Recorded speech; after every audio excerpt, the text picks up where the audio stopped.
Is this working? Hey, I don't know why I have the mic, but someone just gave it to me and said to welcome y'all. So I'm so excited you're here. Welcome to the Innovation Depot. I like it. This might be the biggest crowd we've ever had in this room. So if you work for the authorities, don't tell them we're way over fire code right now. So please, the exits are here and here. Anyway, I'm Brooke Ellis. I know a lot of you in this room, but I'm the CEO here at the Innovation Depot. And we love Birmingham AI Days. This is our favorite day of the month. We hope that all of you, how many people have not been here today, ever? Awesome. Well, welcome. We house 120 amazing tech companies. You yourself could be part of the Innovation Depot and become a member. So if you want to find out more information, please let us know. Make yourselves at home, and let's give a huge round of applause to the amazing two AI guys. Take it away, Will.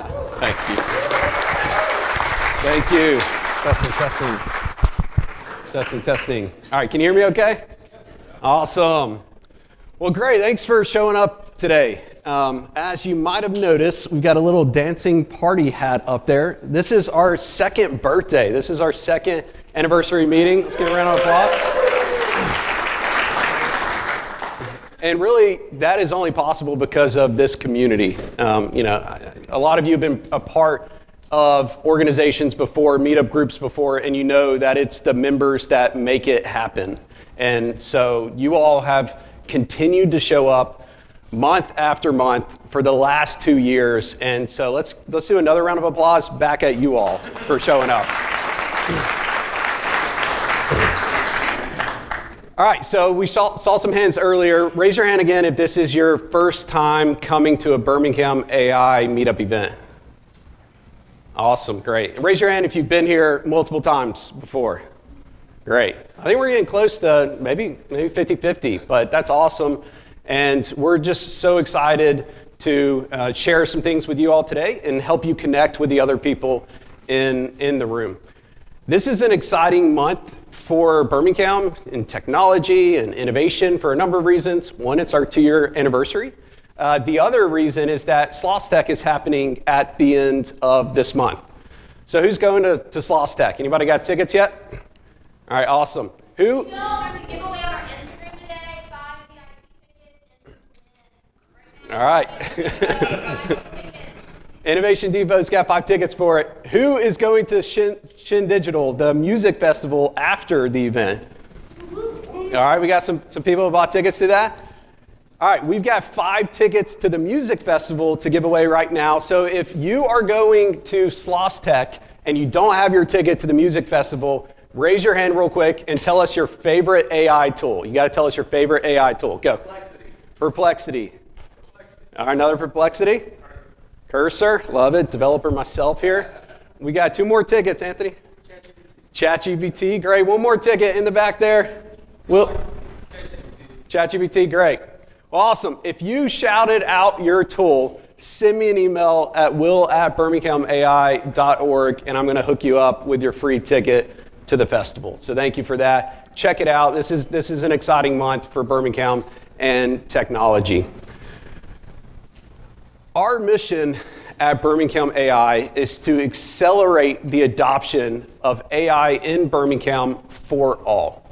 This is what drives us. This is why we keep doing this as volunteers every single month, and it's why you all show up. You also are tied into that mission. You care about accelerating your own adoption of AI, and you want to see Birmingham succeed. We all want to see Birmingham succeed.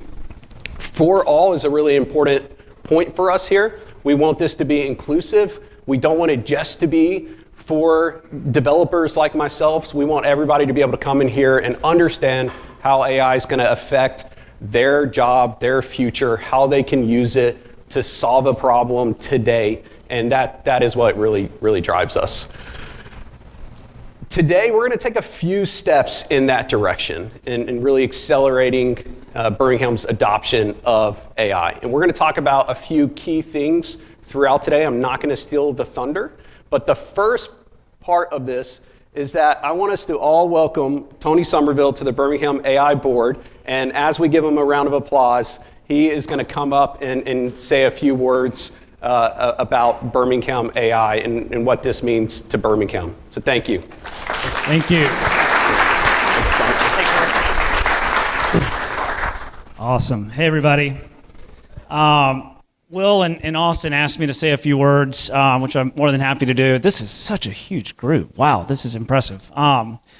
So thank you, Will, for the nice introduction. For those that don't know me, some of you may know me as the founder of Fleetio, but what I'm really excited to be here today and excited to talk more about is joining the board of Birmingham AI, which is which is what Will just mentioned. Working alongside Will and Austin, and what that really means is that we're going to create an actual entity and a real structured approach to scaling this amazing grassroots meetup into something more. And so to do that, my wife Brittany and I, as well as some others, are going to be financially supporting this organization.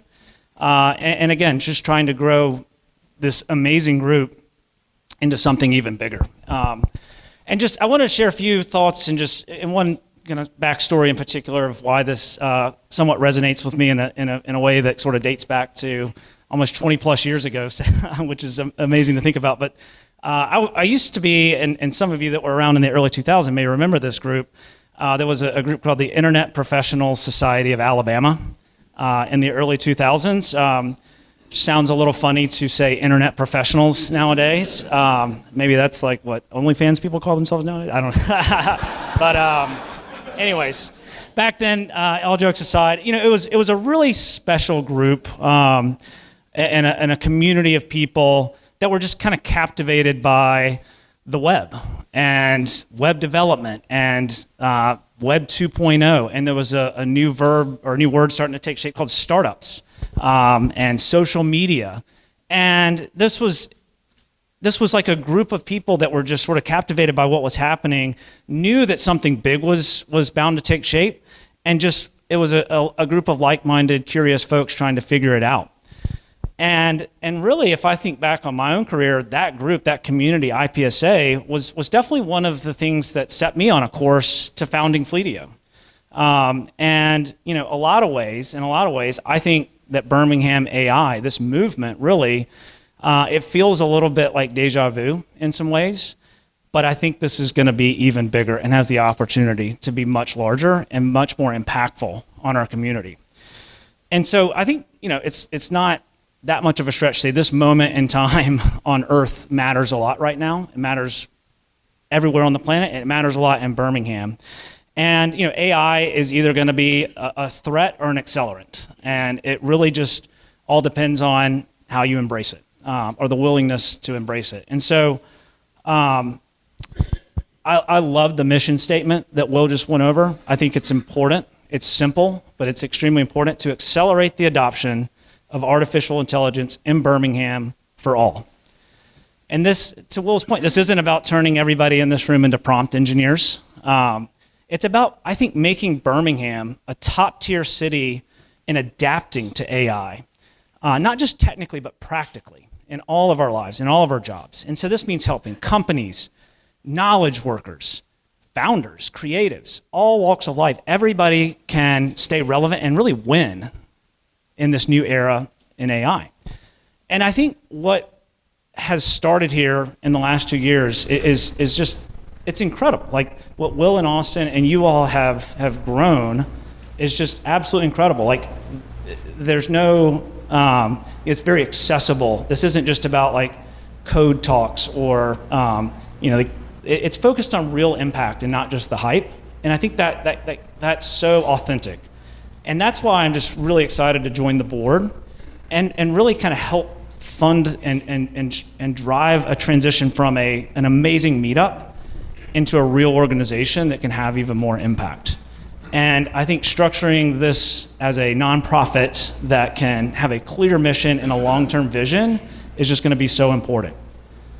And so where are we going from here? We're going to be hiring a managing director to run things day to day. And we want someone who wakes up every morning and is just fired up to drive this forward, to connect people, to build programs, and ultimately create real value for this community. And I want to be pretty explicit and clear about this. We are very intentional about how we're going to build this organization, and we're not looking to be overly bureaucratic or corporate. Like, we are raising support from individuals and the right people who actually care deeply and believe in the vision of what this can be, and really want to see Birmingham thrive in this AI revolution. Not just survive, like thrive. And I think there's a huge opportunity to do that. So, as Will mentioned, just 2 years ago, this thing had 60 people at the first one. I don't think we ever had more than 60 people at the IPSA meetings back in the day, but 60 people show up, and now it's a sold out crowd every single time. We barely at capacity, under fire capacity in this room for sure. But this has quickly become by far and away the most vibrant tech gathering in the city, bar none. And like, that means something. Like that's demand, that's energy. Like, there's something special happening here. And so what happens if we can pour gas on the fire? What if we have more structure around it, more funding, full-time leadership? I don't know what it's going to become in the next 2 to 3 years, but I'm pretty confident it's going to be big. It's going to continue to be big. And I think it could change the trajectory of a lot of people's lives that are in this room today or in the future. Much like, again, IPSA, I think, was a meaningful moment in my life in changing my trajectory. And I really do think that we have an opportunity for Birmingham to be a model city for how to embrace and win with AI. So thank you all. Really excited about this. Thank you, Tony. Man, that fires me up. Anybody else get fired up there? Let's give him another round of applause. Let's go. Thank you, Tony.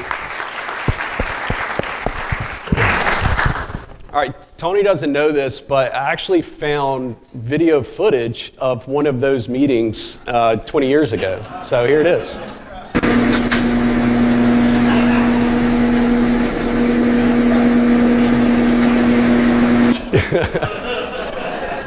There it is.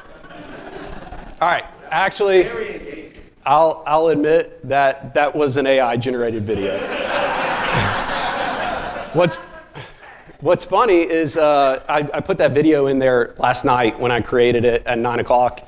And when we came in today, Austin turned to me and he said, "Hey, what's this video Tony put into our PowerPoint?" So it fooled him. It fooled us even. So that segues me into my topic here. I'm going to spend just a few minutes talking about AI video generation. And if you're like me and you scroll every now and then, this has become something I'm seeing in my feeds more and more. And there's a few reasons for that. We'll talk through it. But we thought it was worth a few minutes today to talk about this. Why? Something that we always go back to is we just don't want to talk about the hype. We want to talk about why it matters. And so there's kind of 3 key things we wanted to highlight here. First is that using these tools shrinks production from days to minutes. So it just lets you do something so much faster. You can create a video that you would have to go set up a whole crew. You might have to go to a different location in the world and hire actors to go do something like this. And so it's just immediately made it more viable to create good content using one of these video creation tools. Secondly, is that it unlocks storytelling for non-creatives. I'm a software developer, and so this term, like non-technical, gets thrown around all the time. And if you've been paying attention to the AI world, there's now AI coding tools and platforms that we've talked about here in the past that let non-technical people create applications and create websites that they can go and launch and get live on the internet. I think this is an interesting point when we start to think about what something like the video generation tools we're going to talk about here today do for non-creatives. If I'm someone who's like, I don't even know where to begin with a video editing software service or filming something, I now have an opportunity to tell a story in a way that I never could before. But that segues into the last point here, which is that it empowers the experts, the creatives, to be 10 times more impactful. And again, I'll draw the analogy back to software development, which is like, yes, if you're a non-technical developer, you can now create a website. But I, as someone who's been in software development for the last 15 years, I can use these tools to go do so much more faster. So it's enabled me to be 10 times more impactful. And if you're someone who is creative in these rooms and you learn how to use these tools well, you're going to be able to do a lot with them and really change the way that you create. All right, so we're going to look at 3 kind of key production flows, if you will, for video generation. And the first one is text to video. Has anybody seen these vlogs on Instagram or anything like that? Yes? Some people have seen these. So something that's very popular is like this selfie stick vlog, and it will just be like anybody. It'll be someone in history. It'll be a stormtrooper. And here's a video that takes text to video to create something. So in all of these cases, we're going to start with something and then we're going to end with a video. The most basic one is text to video. You just tell it what you want. You say, hey, this is a vlog of Bigfoot and a Yeti, and they're going to be talking about the barbecue that they're having in their campground. So we're going to watch this video. When you put the ribs over the fire, make sure it's on low heat. We use the honey because it makes the barbecue pork ribs taste great. Woo! Drinking beer while you're barbecuing is essential. Cheers. Cheers. And now there's a little audio delay there, but that's like an AV problem here and not in the video. So the AI did a good job of syncing up the audio with the video. And so again, this has become something that is and I'll caution you, if you spend 10 seconds watching one of these videos on Instagram, your entire feed turns into AI generated video content. I know, so be careful there. But this first one is just to give you the understanding of now we've got really good models. In this case, this is VO3, a Google Gemini model that is being used to create this video content.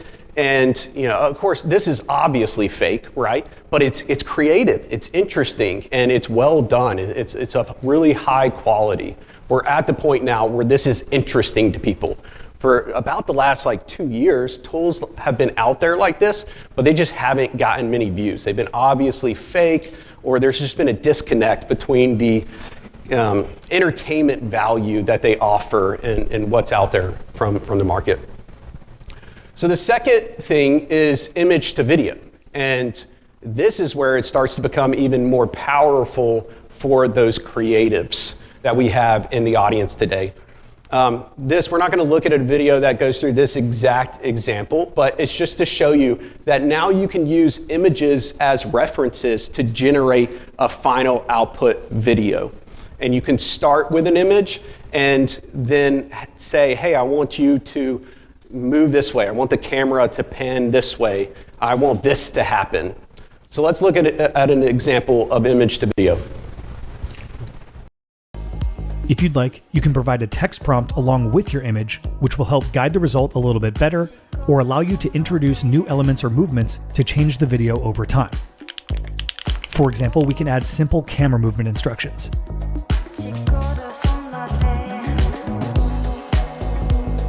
Or prompt to change up the video entirely.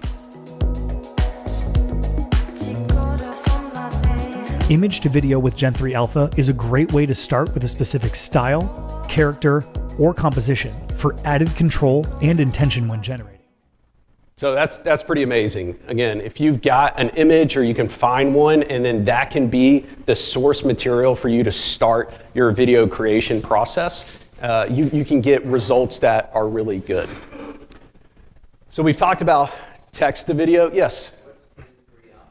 Yeah, okay, I should explain. So the first example uses Google Gemini VO. This example uses another tool called Runway, and specifically this video covers one of their models.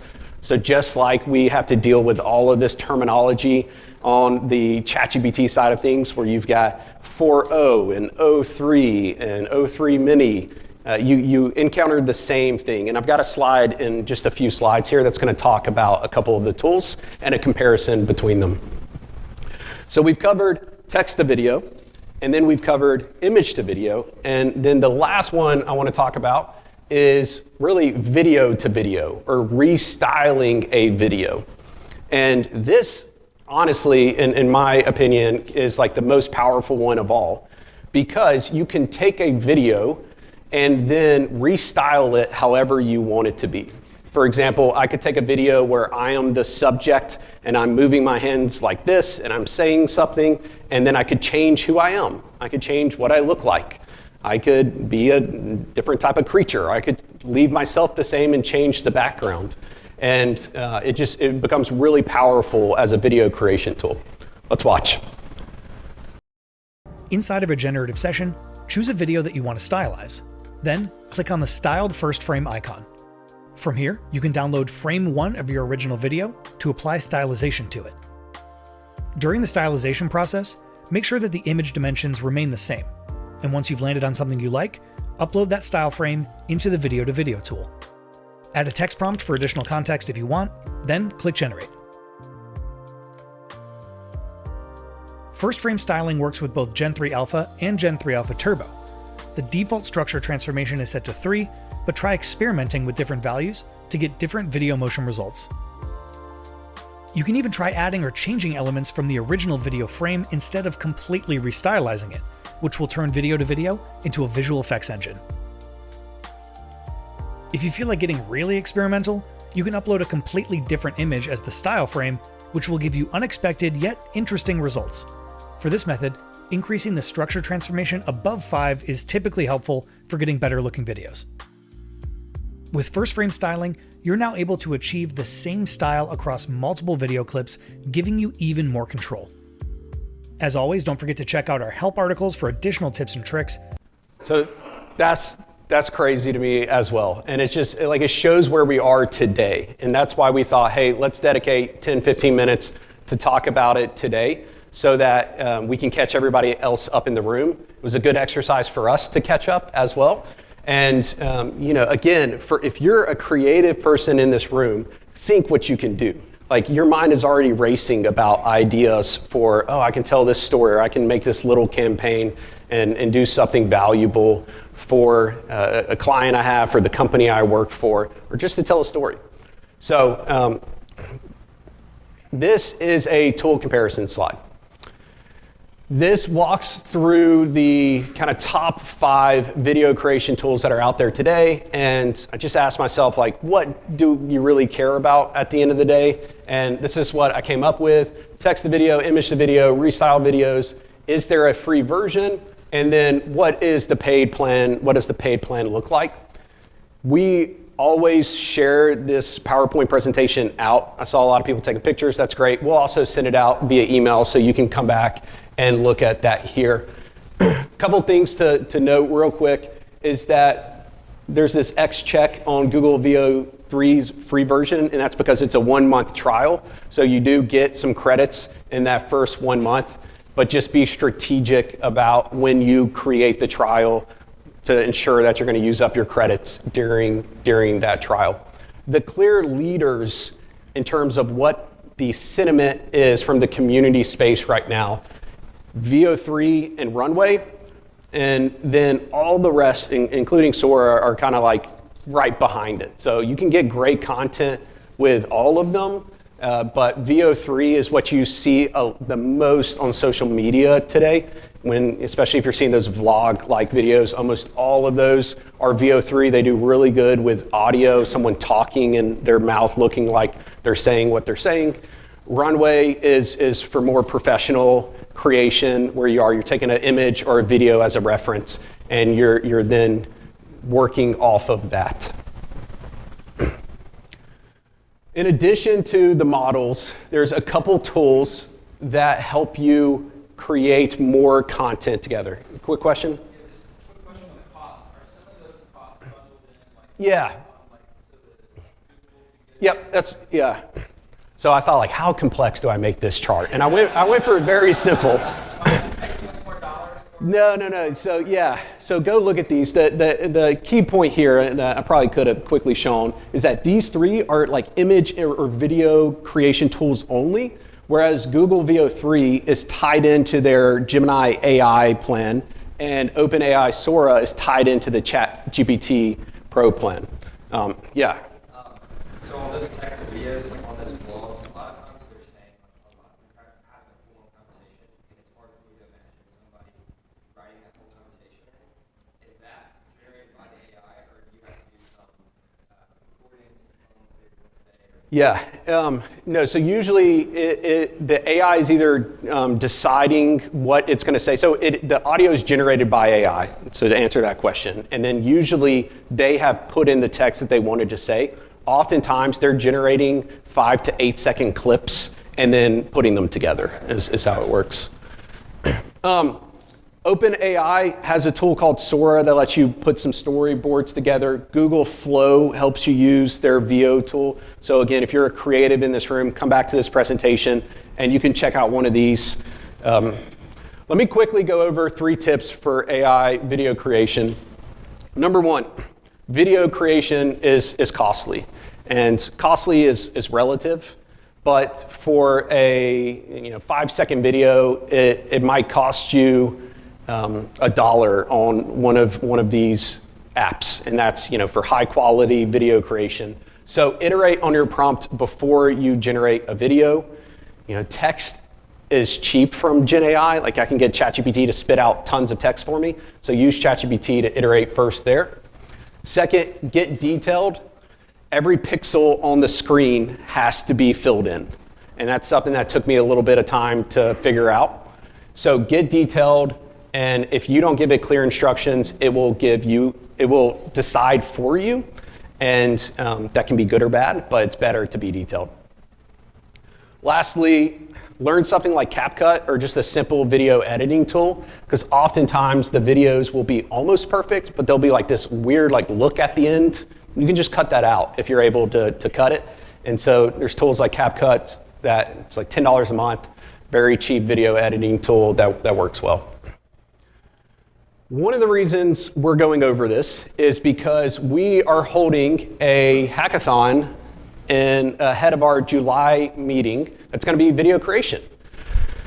So if you are someone who you're either a creative or you're a non-creative who wants to tell a story, we want you to come to this hackathon and create some videos with us. Last month, we held one of these and we used a tool called Lovable. And we had 40 people jam-packed into a room. They created this tool, or they used Lovable to create applications, websites, all these things. And it was a fun time. Was anybody there? Yep, okay, awesome. We want to do it again. This is the QR code for the new hackathon here. How to prepare, create a free account. If you want to use VO3, wait a few weeks so that your trial's going to be at the same time that the hackathon will be.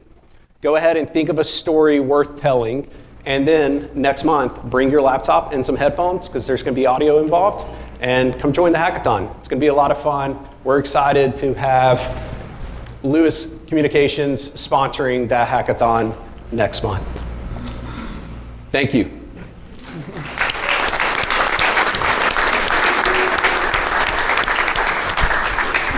Take it away. All right, it's good to see everybody.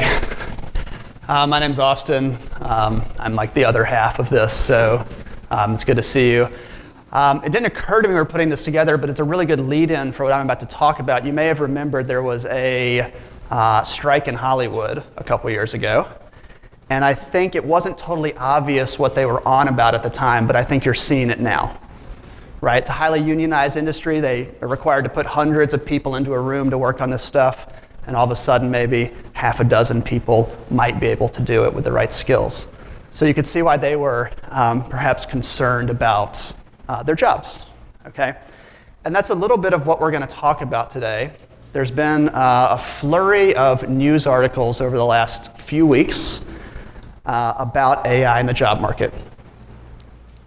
The mantra for the last couple of years is that AI won't take your job, but someone that knows how to use it will. And that is true. But people are starting to wonder if maybe it will take your job, okay? So Birmingham AI, one of the ways I think about this group is it's a conversation with the future. And everyone's here because you have some sense that the future is moving in a direction that's a little uncertain and you want to understand what's happening, okay?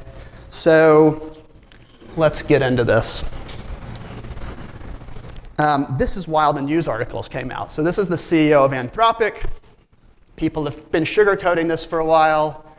And he went on the record saying that maybe 50% of entry-level knowledge work jobs won't exist in the way they do today in 1 to 5 years. Okay, so that's a pretty wide range, but even 5 years is pretty quick. Okay, the reason that these folks think this way is that they are trying to solve intelligence with their models so that then they can go and solve every other problem. And we started this event in 2023, kind of around GPT-4, like that had just come out. And GPT-5 is probably going to come out next month. So it's an interesting moment. And I think part of why you're seeing this start to bubble up more is they realize that the models that they're about to be putting out in the world in the next 6, 9, 12 months will start to have an impact, okay? Who here was at the meeting with Del Smith? He came up here and talked. All right, Del Smith is the CEO of a startup here in Birmingham, and he said something in a very frank way that I don't know if everybody had heard before. He said, we were going to hire 40 people this year, but based on the tooling that we now have available to us, we're probably going to hire about 20. So that's not someone losing their job, but it's someone who otherwise would have got a job, maybe not getting one. Okay, so it's already started to happen. This is not meant to be a doom and gloom session, okay? It is meant to be, let's talk about reality. And to be fair, I disagree with many aspects of what you're going to hear today, but I want to present a fairly extreme version so that you can find a way to start reacting to it, internalizing it, thinking about how it might affect you, okay? All right. You have heard Will and I say over and over again, if you've come to this meeting before, that we want Birmingham AI to help AI be a net job creator for Birmingham. Okay, this is what we are talking about if it's not clear. 1960 to 2020, 60% of the roles in 2020 didn't exist in 1960. There weren't customer success managers and software developers. There were a lot of new roles. And that's going to happen again over the next 5, 10, 15 years. 60% of the jobs 15 years from now don't even exist today. We don't even know what they are. The job descriptions aren't written, okay? And that means a lot of the roles that exist today will be gone. So that's the adjustment that we're talking about, all right? Job loss, potential job loss is just entering the conversation, the mainstream. So these are articles from the last 2 weeks. Fortune magazine had one. Time ran an article about this, okay? And this last one is the Axios. So you're going to get this presentation afterwards. I've put links throughout this presentation to all of this stuff, okay? You're going to get a lot of information about this if you want to sit down and spend some time with this information on your own and digest it. It's all in here, okay? Remember, this is just in the last 2 weeks, okay? So this is starting to happen.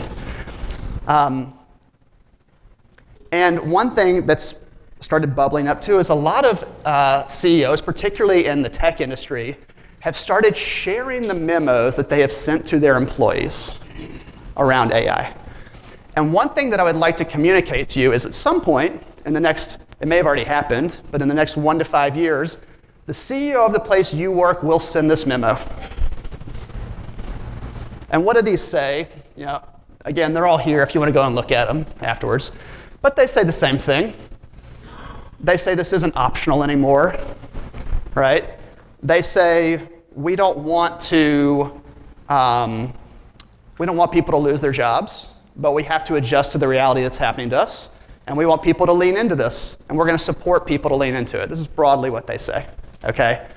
But it's sort of a line in the sand that they're drawing, all right? And so I would encourage you, when you get this deck, maybe to go click at these. These are largely tweets or LinkedIn posts. They're pretty short, but you'll get a sense of the message. And that message is coming for you and your organization, I think.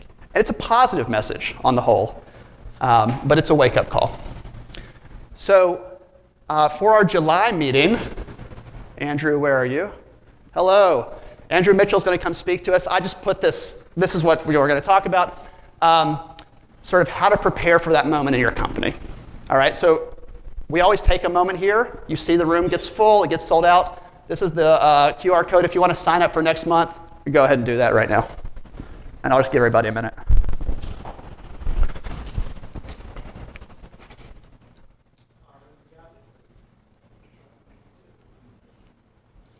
All right, and this will show up at the end of the presentation too. All right, cool. All right, so I just want to pause really quick, and I just want everyone to sort of check in with how you are feeling right now. I'm normally known for giving entertaining, funny talks, and that's a little bit different today. So I want to turn the corner here. Our part of our mission in these talks is to have people come into this room and walk out feeling empowered to be a part of this, to participate, right? That it's not happening to you, it's happening for you. So these are some statistics around the world. This is a UN report that came out last year. 50% of people around the world feel like they don't have control of their lives. 65% of people feel like they have no agency in the decision making in their country, okay? And so this is a feeling that's already present in the world. Now, it may be a little different in the US, it may be different between different groups of people, but this is sort of a baseline of where we are today. My sense is this is going to start to get worse. And so for people that are here in the room, you are the proactive, early adopters, the curious people, right, who are in a good position to be aware of what's happening and to start to think about what to do about it for yourself, for your family, for your company, on and on and on. All right?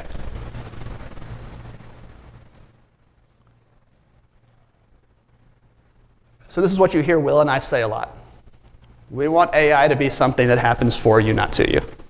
All right?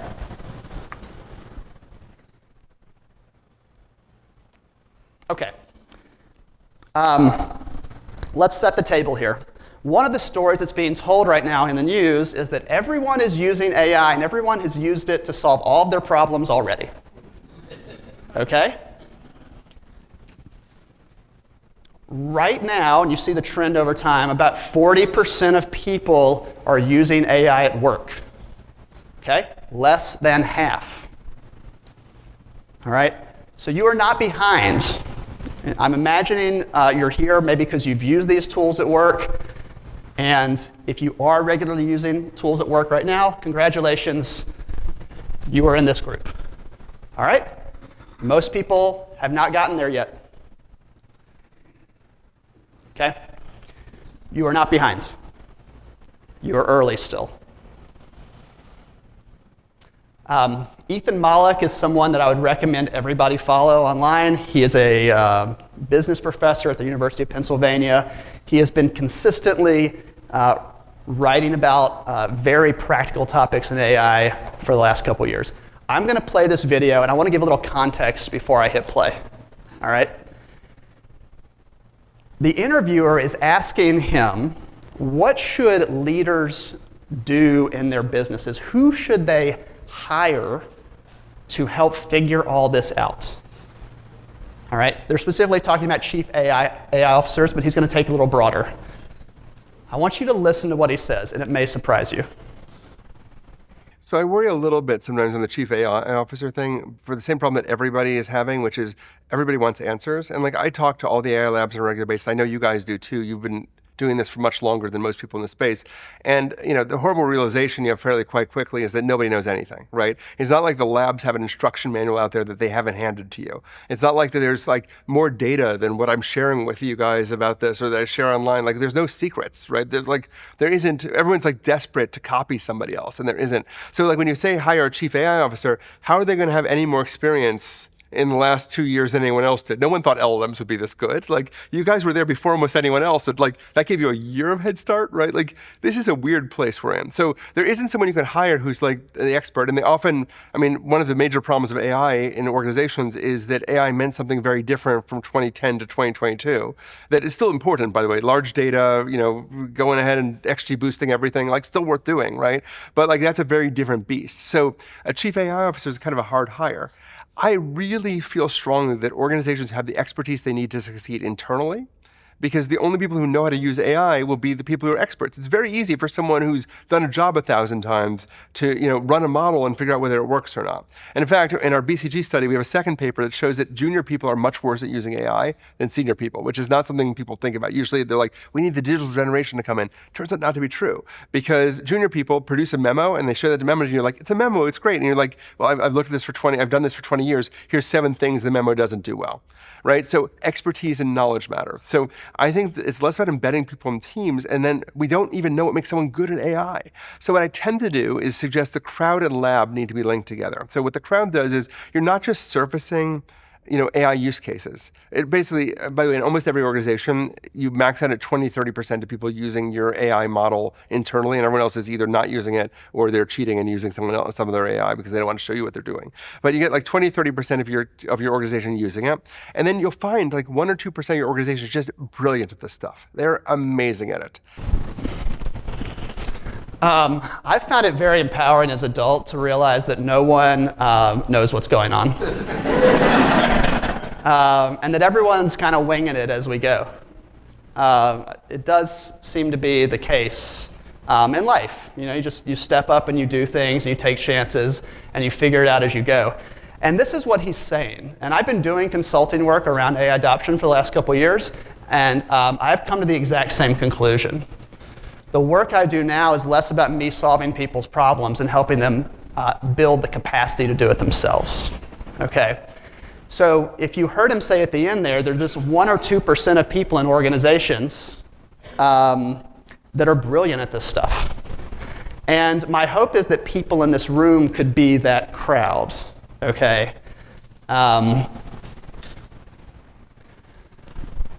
This is a figure from the same paper where we saw the adoption over time that said 40% of people are using AI at work.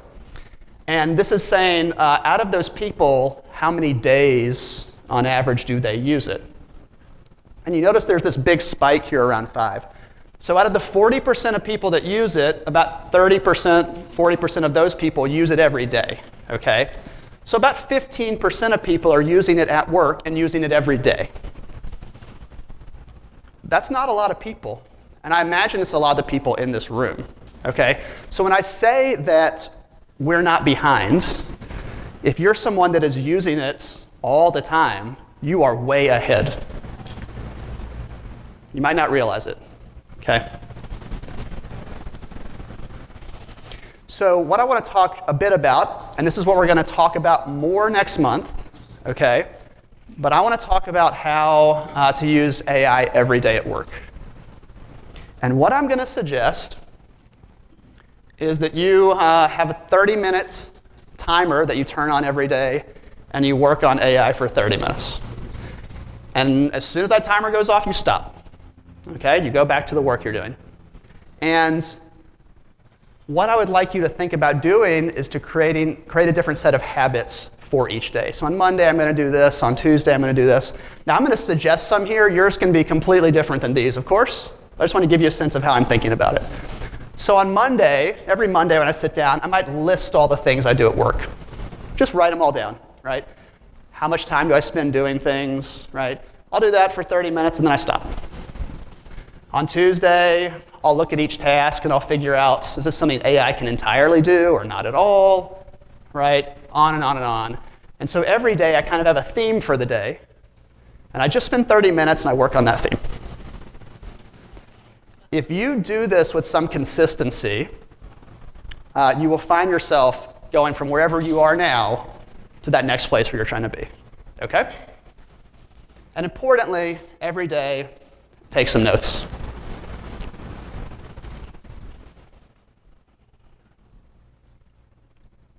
%40 of people are using it at work, 15% of people are using it every day.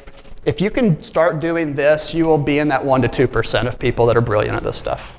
I believe that, okay? Because it's structured practice. A lot of this is creating time to play, but it's also about creating a structured routine where you practice the skills regularly. Something else I've put together for y'all today is a little bit about how to go deeper.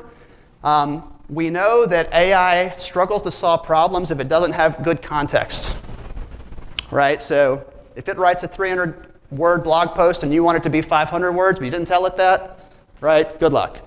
So for it to help you navigate what's going on right now, we want to give it more context about you. Who are you? What's your role? Tell me about your organization. And when it has those things, it can help you imagine a future, build more empowering beliefs for yourself, and get started working on things today. So I put together some instructions that I'm going to share with you that you can use and some prompts as a starting place. And the idea is that there are 10 questions. I actually boiled it down to 5 in the instructions that you'll see. And this is not something you want to rush through, right? These are fairly significant questions. And you're building the context for the AI to start to help you. So there's a prep phase, you're answering all those questions. And then there's a research phase where you're taking all of that knowledge you've built around yourself, and then you're going back to the AI and asking it to help you make a plan, okay? And so you'll get this in the email, okay? There's a Google Doc out here, it's shared with the public. You can go and make a copy. And this is about 4 or 5 pages of stuff. It's homework. Okay, don't come to the next meeting if you haven't done this. All right? But I would love for people to give this a try. Just like if we don't know how to prompt, we can ask ChatGPT, for example, to teach us how to prompt. If we aren't sure exactly how to navigate our future and our roles, ChatGPT or your AI of choice can help you navigate that, but it needs to understand the problem fully. So that's what this is about. All right.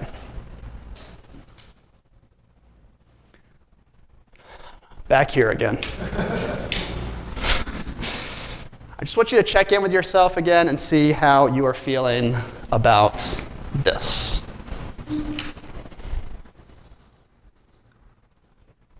Hopefully a little bit better. I mean, I started pretty low. So hopefully you felt like you've been built back up a little bit, okay? I'm just going to pause really quick because I'm about to segue into kind of another topic. If you didn't have a chance to click these, our engineering meetup, where's Tarun? Hello. Tarun runs our engineering meetup. It's tomorrow night. It's at Hardware Park. Laptops open, building things, pizza, and beer. Thank you. Yeah. So different kind of topic area. But Tarun's really done a great job bringing very interesting speakers and making that a fantastic event. And then the hackathon in July. All right. Cool. This is a one-question survey that if you have a second, I would love for you to take. Sort of the mystery of what even is the question. It's like not a complicated question. This is a community event. Just can't stress that enough. People say that Will and I are the experts, but I think you've seen from the Ethan Mollick video that even we don't really know what we're talking about. And what we want to make sure we do is meet you guys where you are and work on the things that interest you. All right? So this is just a brief pulse for us on how we're doing. All right? All right, cool. This is our second anniversary. Will and I, over the last 2 years, between this event, the engineering meetups, we've had 40 events, which is hard to believe. So some of you are new here, so you haven't heard this story, but it's worth retelling. That the whole genesis of the event, as Will and I were having lunch, this was like January 2023, and we realized our wives were tired of hearing us talk about this. Yeah? And we thought, we got to do something about this. Maybe there are other people who we can help save their relationships too. That really is how it got started. And we put an Eventbrite up, and 60, 70 people showed up over here, and that's sort of history until then. So thank you all for being here. So I have a long list of people I want to say thank you to, just really quick so we can get it all out. So people that have sponsored events in the last year. That's Carlton Wood, Robin Hunt, Talisha White, Darby Westfall, Jeff McCormick, and Richard Burton. Thank you all.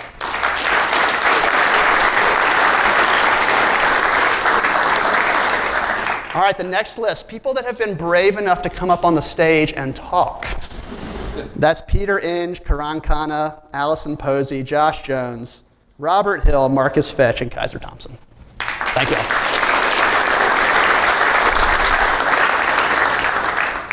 All right, and people that have played other significant supporting roles, that is Digital Motion. Thank you all for doing the filming. That is Emily Jerkins Hall. Thank you for helping us fundraise. Our outgoing board member, Steve Preston, who is the inspiration for the cookie cake. And of course, Innovation Depot for bringing this great space and helping us all be here. So thank them. Tony got up here and talked about the key message in our fundraise is turning this from a meetup into a larger movement, okay? And we couldn't do that without some fundraising. So I'm going to talk about that in a minute. But the whole point of that fundraising is to bring a full-time person onto this role to help us shape the next 2 years. And I want to share with the community what we are trying to do in the next 2 years, right? Because I expect many of you to be parts of this in different ways, all right? So the first thing we're doing, we have about 250 people a month come to an event. And we would like to turn that into 2,500 people. Now, that's not going to happen in this room. Nobody wants that. What we need is a set of distributed meetings that are led by volunteers across the city, okay? So that's something we're going to work on. We want to build partnerships with the AI labs. There's knowledge, there's resources that we want to flow into AI initiatives here in the city, all right? And right now, we just need to open those lines of communication and make sure we're talking to the right people at OpenAI and these other places. We want to build sustainable revenue streams for the nonprofit. So things for corporate sponsors, training, other corporate services, things for our members. Okay, so we're going to transition this into a membership organization moving forward. This event will still stay free. Okay, we're very committed to that. All right, but there will be other things to do, which should be exciting. And then finally, this one's a little, well, it's like slightly woo-woo. Okay, but we want to make sure, and I think we're doing this. We want to contribute to a community vibe that is attractive to talented people. Okay, this is the kind of event where you show up and you feel like you're part of a group that makes you want to be in Birmingham, all right? And that's cool, it's unusual, it's authentic, and we want to maintain that, all right? So these are the things we're going to be working on. Community feedback, and we really don't have time for that. Yeah. All right, so we set a $100,000 fundraising goal.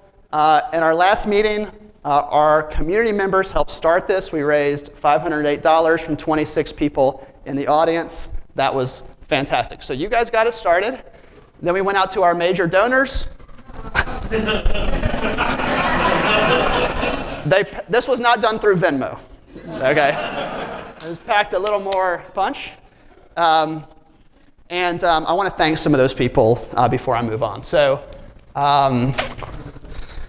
major donors: Jared Weinstein, Derek Walczek, Ruffner Page, Daniel Coleman, Mike Goodrich, Prosper, Shagan Odolana, and Tony Somerville. So thank y'all.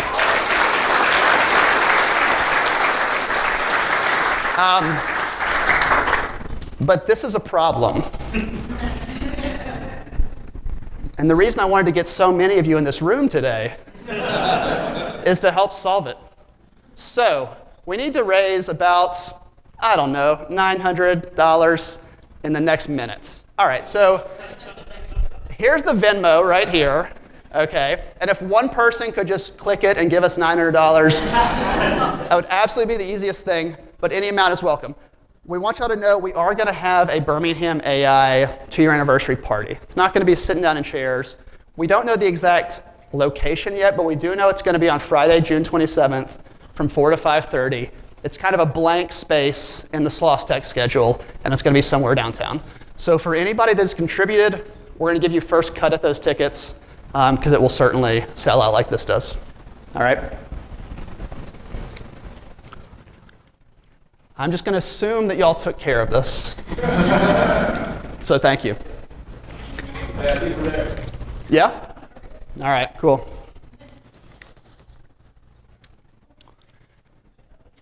All right, so we talked about this being a conversation with the future. And what I want you to walk out of here today feeling is that the future needs you. You're here because you have a sense that the future is going to be different in a way that you're still trying to make sense of.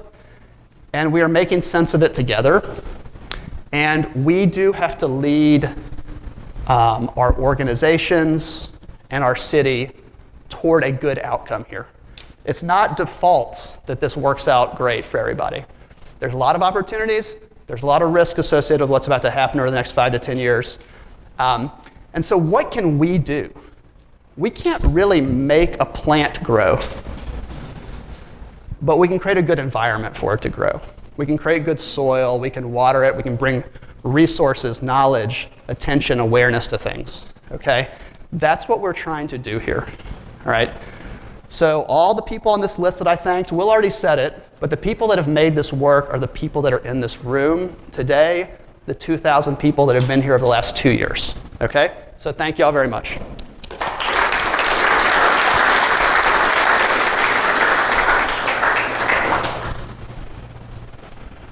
These are the meetings that are coming up. This is the first time we've ever finished 5 minutes early. All right, so thank you. Feel free to stick around a while. It's been great spending time with you, and we'll see you next month.